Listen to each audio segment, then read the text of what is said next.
Hey guys, how's it going? It has been a great week on the property. I am this close to 20,000 subscribers on YouTube, so if you haven't already, make sure you hit that subscribe button. Help me out, help me get to that 20,000. It was a really good week. I took one day off from posting a video. I had the video filmed. I just didn't have the energy to actually put it out and edit it and produce it.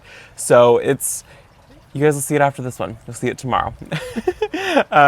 But I've got a good amount of videos coming out that I'm really excited about. Some of them are very informative, which I personally really love the informational videos. They don't always perform the best, but we'll see what happens. I think it's a really good one. I think it's a topic that a lot of people have asked me about, and something that I'm also kind of passionate about. So I can't wait to let you guys see that one. I gotta film that one tomorrow, I think, and so it'll be out probably by Wednesday or Thursday at the latest. So it's gonna be a good week, and I'm really excited about it, and to show you guys updates of things around the property and just all of the things. It's feeling good here. So last week was a really good week too. So we had done the last week's Q&A, which was, did we finish the porch? And then we did planting morning glories and cutting back a rose, making an herb wall, fences finally happening, and planting a stunning lilac and a rose. And couldn't be happier. It was a really, really good week. So let's jump into some of the first questions from the Q&A. I'm pulling just a few questions from each video because, as you guys know, it is hot here, and I would like to go inside. I have an umbrella up. I don't even think you guys can see. No, you can't see the umbrella. I have an umbrella up to help me be in the shade a little bit, just because I thought this was a pretty area. Look at the rose. And then the fountain behind me and the hosta. I'm loving the side property. It's really coming together really, really nicely. I just need to mulch those bud, and I need to plant just a few more low-lying plants that can handle afternoon sun, but mostly shade. So that's where I've been stuck on this one. So let's get into last week's video. First one was the Q&A. The first question on that video was from Lori, and she had said, how do you get rid of Bermuda grass? You say a prayer and then burn your house down. You hand pull it.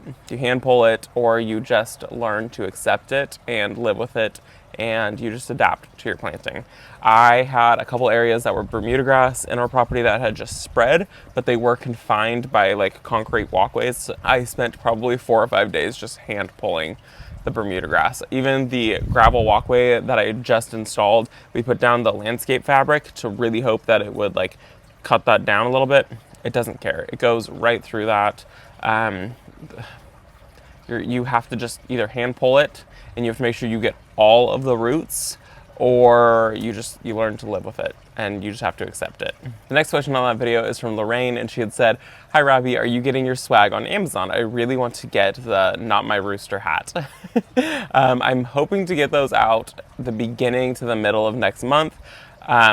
It's just waiting for, I've got orders in to multiple different companies to get things made and produced for you guys. It takes time. One of them, they said it's a 4-week wait. Pretty much everywhere else is a 3-week wait. So I have orders in. I'm not going super crazy with quantities or just a whole lot of different things because it's expensive. I've already spent thousands of dollars. So there's going to be one rooster merchandise, and when it sells out, it sells out. That is it. But I will give you guys plenty of heads up for when they're going live. I'll probably give you guys a week of heads up saying hey, on this date, at this time, it's going live. And it's gonna go live more a California time, so that way people in California don't have to wake up at 3 a.m. to get it. So just a heads up, merchandise is going to be limited quantities. It's once it sells out, that's it, because this was an expensive thing to do, and it has been so stressful. I don't know how Janie comes up with so many merchandise ideas. She is the queen of it. But I will have hats, I will have stickers, I have shirts, I have this really exciting exclusive item that I can't wait to show you guys. So there will be Not My Rooster hats, but unfortunately no shirts, just because I don't want to order 100 or 200 shirts and they not sell. That scares me. I've already had people that have been yeah, I think you need a shirt, but I wouldn't wear one. So I would rather be stuck with a number of hats rather than hundreds of shirts. So yeah, All right, moving on. The next question on that video was from Nita, and she had said, question, I got a beautiful tulip plant for Mother's Day. I am in SoCal. What do I do with it when the blooms end? Can I plant them in the ground, or is it too hot here? Or can I store them? And if so, where? I've never had a tulip in my life or grown them. You are the same deal as me. I usually treat them as an annual. If you want to try to winter it over, you need to let it die back all the way in the soil that it came in. Then once we get closer to wintertime, what you'll do is you will dig that up, you'll divide it, and there should be anywhere from 3 to 5 new bulbs inside of that container. If you let all that foliar growth die back, then you need to put them in the fridge for a few months. I've never done this. This is just what I've heard. I don't think it's worth the amount of work to dig them up from the landscape and then have to process them and then have to store them in a fridge for months and months to go replant tulips. I don't do that, but that's what you can do. I'm not 100% certain on if it works or not, but I've heard that's what you do if you're in a warmer zone. The next question on the video is from Bev, and she had said, hi Robbie, I've never noticed before that there are very interesting nests up in the rafters of the aviary. How many are there? Could you give us a quick, closer view of them? There are quite a few nests up there. Some of them they have made on their own, but for the most part, we provide them with basically an empty shell of a nest and they fill it. We provide them with cocoa liner, we give them the dog hair, we give them pine needles, we give them and the pine needles, I take off the tips of the pine needle so it doesn't be all stabby. We put grasses in there, all kinds of things for them to be able to build their own nest. And they'll often build them when I had plants in the aviary. They'll build them inside the plants. They'll build them up in the corners. They kind of build them everywhere, but those prefabbed nests make it so that the bottoms of their nest don't fall out because they're not the best nest builders.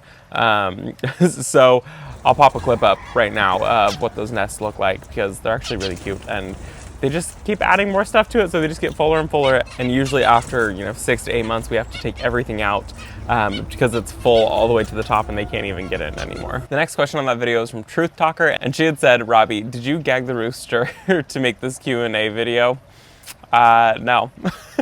And it's gonna be quiet for this one too. Our next door neighbor who has the rooster, she actually had 2 of them, and there was one that was a bully and one of them that was not so mean, and the one that was a bully ate the other one's eye, picked it right out.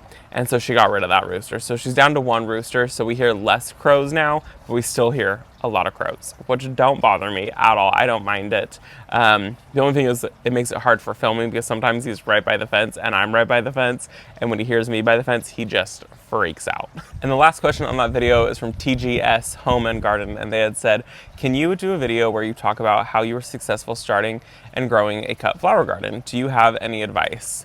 I have a few videos up of the process of doing it and everything that I bought. Just search Visit Our Garden, Cut Flowers, and you'll see everything that I bought. And for the most part, I still recommend everything that we bought. The landscape fabric, the irrigation that we bought, the way we burned the holes with the propane torch. I would definitely use a landscape fabric. I wouldn't not do that. I think that not doing the landscape fabric, if you have, I was growing it in grass and there was no way I could have done it where the grass was. The grass would have just taken over and been a total problem. If you've got a plowed area, I don't think you would need it. Fertilize your plants, and it might be a little late this season to get started on that because I started in December. We loved doing it. We weren't doing it to make money. That wasn't ever the goal. I didn't sell a single flower. So we did it more for us to be able to enjoy and for me to be able to give away hundreds of bouquets, which I gave away hundreds of flower bouquets. And we brought in, I don't even know how many flower bouquets into our own house. I wanted somewhere that I could go and I could just grab my own flowers. So as far as business end of it, I couldn't give you any detail because I didn't do it as a business. It was more for us to be able to enjoy and give flowers away, and we let other people come and check out the flowers, and it was a lot of fun. So have fun with it, but if you're trying to do it as a business, I would watch maybe some of the other YouTubers that are doing it as a business. The next video that we did was planting morning glories and cutting back a despised plant, and I'm so glad it's cut back. I hate that plant so much. It's really beautiful when it blooms. It blooms one time. It's a Lady Banks rose. It blooms one time in the year, and then it's this green giant pain in the butt the rest of the year. There's no thorns on it. It's thornless, and it's just, I hate it. It's a pain. It takes over. It's too much maintenance, and it's not my rose. The first question on that video was from Peggy, and she had said, love the casual day in the garden. Question, you mentioned that the Crown Jewels fertilizer was made in Humboldt. There's a Humboldt in Saskatchewan, Canada. Is that where it's made? It's made in California. It's in Humboldt County in Arcata, California. So it's like Northern California. I say I'm in Northern California, but that's like Northern California. Yeah, middle of nowhere. They're really middle of nowhere. And the next question on that video is from Sally Morton, and she had said, hey Robbie, I love those white petunias with the pink centers. Did you start them from seed, or are they Monrovia? What is their name? I need some of those in my garden beds. Okay, so the ones that I think you're talking about, they are called Hoopla, and they are new for this year, and they're from Proven Winners. I got my hands on them last year. I didn't love them the first year that they were in, but they've wintered over, and this year they've came alive and they've done okay. I think they're kind of cool. They're not one that I would probably pick up again though. They haven't performed like amazing. So they're from Proven Winners. They didn't perform that well. I'm gonna leave them in my garden just because they're there and it fills a hole. The other ones that you could be talking about are the Supertunia Silverberries. Those ones are also 2 years old, and you can see the difference in size between those ones that are 2 years old and the Hoopla that is 2 years old. So obviously there's like a growth difference. The Supertunia Silverberries, I like the impact that they bring, but I don't like how sticky they are. And I notice the smell, and Brent notices the smell, but I've also seen other people say that they don't notice the smell. But they are very, very sticky. So that's something to kind of be mindful of if you're somebody who touches your plants, which I touch all of my plants all the time. I walk past them and I literally touch them. That's just something to be mindful of. So Silverberry or Hoopla. I'm not sure which one you're totally referring to. The next question on that video is from MAA, and they had said, how is the Coleus Topiary doing? Can we see an update? I don't have a video update for you, but they're doing okay. I need to desperately bring them outside. I think they're very done being under the grow lights. I need to harden them off and then bring them outside, and then I would like to get them planted. That's probably going to be in a couple weeks. I'll give you guys an update because I should have been taking better care of them. They're still alive, but I should have been taking better care of them. The next question on that video is from Frida, and she had said, why don't you plant another hopseed bush tree back in the corner to block the greenish house? I would love to do a hedge of them. It just boils down to time and money, and I gotta finish the fence. Brent's gotta finish the fence is what it is. So once we finish the fence, I would also like to plant a couple here because that's their kitchen and their like back deck. So I would like to just plant, a couple along this area. I think that would help us out tremendously. And the last question on that video is from a friend, and they had said, Robbie, are you sharing the cost of the fence with your neighbors? We are not. I've talked about this a couple times, but we're not sharing the cost of the fence with any of the neighbors. We have not asked them at all, specifically because I wanted the fence to look like this, the entire length on my side. If I had asked them to do it, I would have had to do good neighbor, which is where 8 feet faces us and another 8 feet faces them. So it alternates, and I don't like that look. So we just tore the fence down. This section right here, though, it is faced on both sides. Just because when this house went up for sale, we took all the fence boards off on this side because they were bigger and I didn't like the look of them. And we put them on the other side so we could reface it with all the fence boards that we actually liked and the correct size. So no, we're doing it ourselves. It's very expensive, and to get the look that I want, I have to pay for it myself. And the next video that we did was making an herb wall, and I'm so excited about it. I still need to pick up one more plant, and I think I have either decided that I'm going to go with a culinary rosemary. Oh my gosh, or there was another herb that you guys recommended, and now I can't remember. I guess I'm going with rosemary. There was lots of good options, but I don't have any rosemary on the property, and we actually use a lot of rosemary, so I need to get a rosemary plant. The first question on that video is from Imelda, and she had said, what about a strawberry plant, Robbie? I actually have a lot of strawberry plants. We have an entire like ice chest that I've converted into a planter, and that is full of strawberries, and they're actually producing strawberries right now, which is actually really exciting. The next question on that video was from Cindy, and she had said, do you like cilantro? If not, how about parsley for your other pot? I love cilantro. I ask for extra cilantro anytime that I go anywhere with Mexican food, which we get Mexican food. Okay, I get Mexican food probably like 3 times a week. I usually get it when I'm working in Chico without Brent, and then we'll have it 1 to 2 times a night, or 1 to 2 times a week. So I actually probably have it like 5 times a week. I love Mexican food. And I do love cilantro a lot, but cilantro does not do well here in the summer months. Cilantro is more of a cool season crop, so it's perfect. It grows very, very easy in fall and winter and very early spring.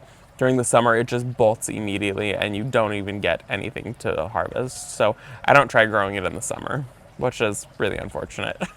And the next question on that video is from Bev, and she had said, great idea, Robbie. It looks great. And when the herbs are all grown, it's going to be fantastic. I don't see Mama. Is she out free ranging in the yard? She is sometimes free ranging now. She's actually started to like fill back in a little bit, and she's looking better. She's doing better. She doesn't seem to want to be outside though. We've put her outside multiple times, and she hangs out for about 10-15 minutes, and then she just goes to the door. And she usually ends up like squawking at the door, and she hops up on the planter boxes, and she just wants to get back inside. So we've been trying to get her to free range and to like let her out so she's not getting picked on so much. She just wants back in there. It's her house. So she hasn't been free ranging nearly as much. She also is, she just got over being broody, which means that she wants to sit on the eggs all the time. So that could have been another reason that she started to lose some of the feathers. And now they're starting to grow back because she's not broody anymore. So she's doing better. We're gonna keep an eye on her still.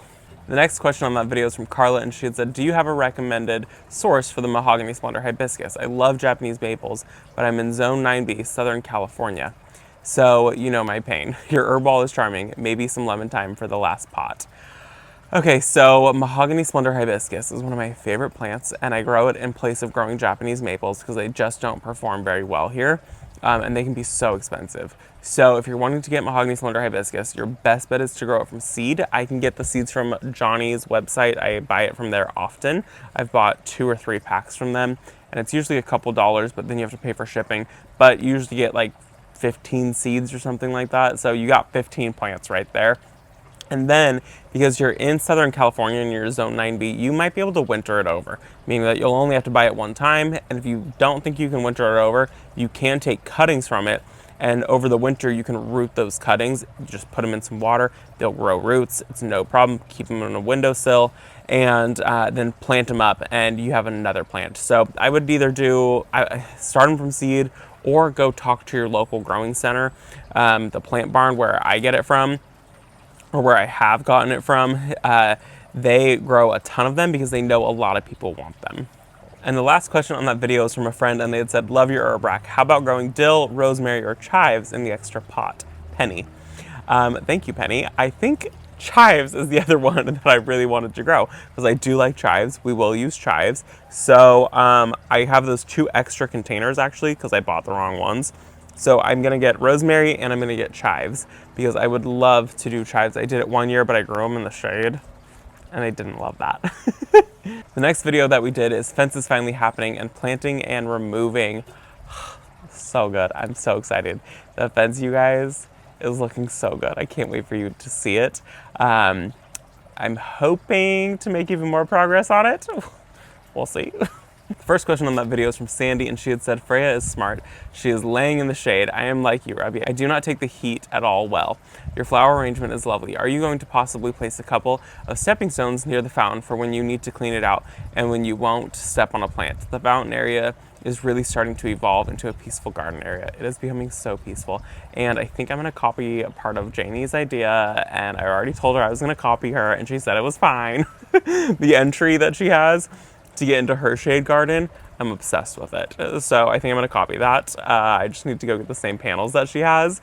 I figured she copied my fountain that she hates. So I'm gonna copy her trellis thing that she has because I love it. But as far as stepping stones, I'm not going to be putting stepping stones. Brent wants to put stepping stones. Maybe we'll put one. I think that it like distracts so much from what it looks like. I don't know. I think one to get over there a little easier, but I really don't want to, but I know we need to. The next question on that video is from Deb, and she had said, have you thought about turning the bench around near the aviary so that you can sit facing the birds? No, I don't want to stare at the back of the bench. So it's not a bench to sit and stare at the aviary. It's a bench for aesthetics. We do use it. We just don't stare at the birds. And honestly, when you walk over there, they all fly up to the ceiling anyway, so you can't even see them. So no. And I get that question all the time, to turn the bench around so we can see them.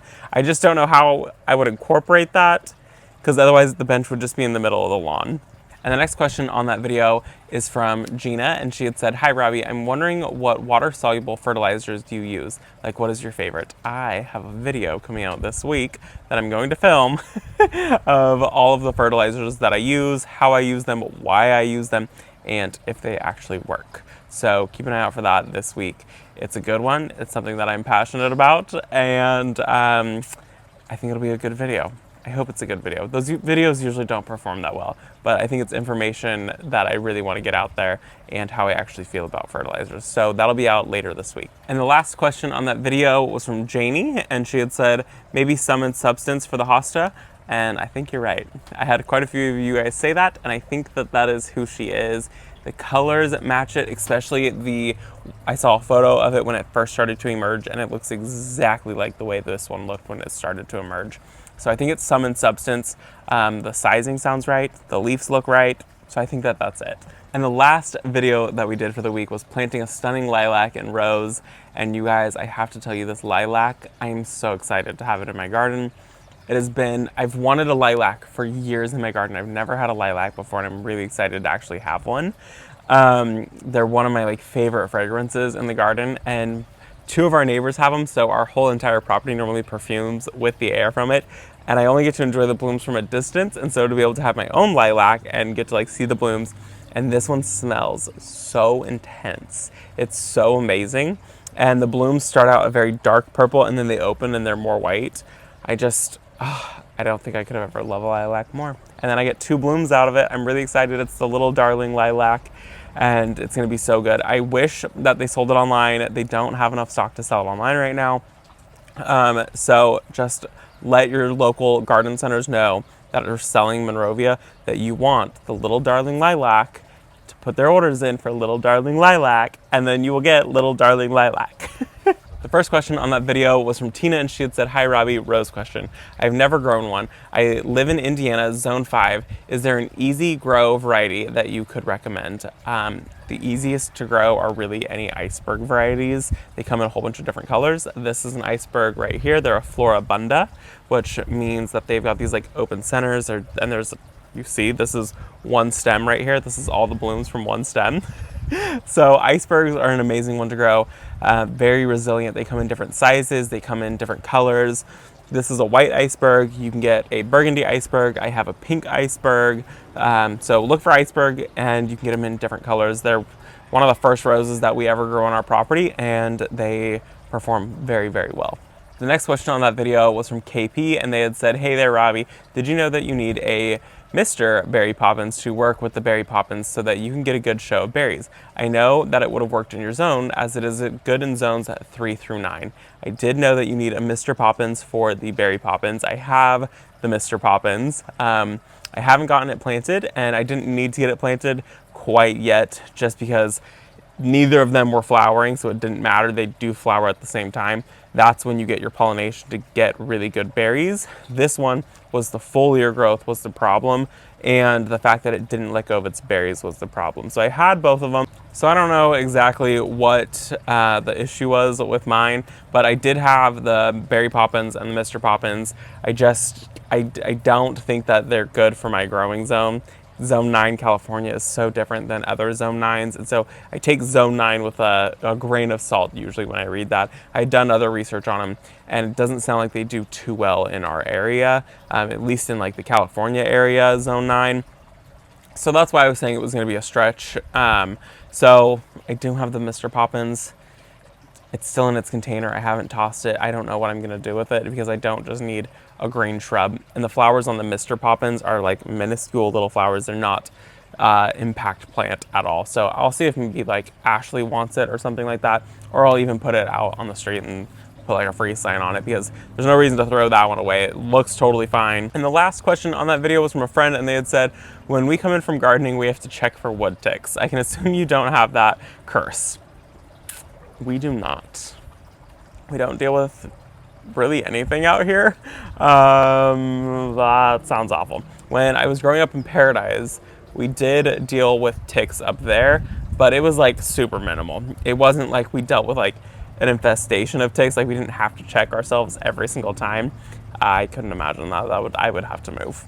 Nope, not doing that.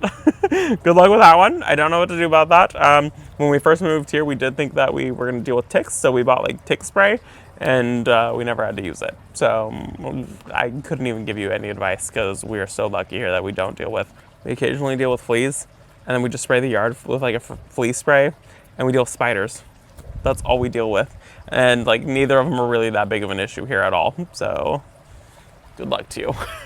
All right, you guys, that is going to be it for this video. I hope that you enjoyed it. Another Q&A down. I will see you all later this week for even more good videos, and it's going to be a good week. I can't wait to show you guys everything that's happening on the property, everything that we're doing. It's going to be a good week. I'll see you guys in the next video.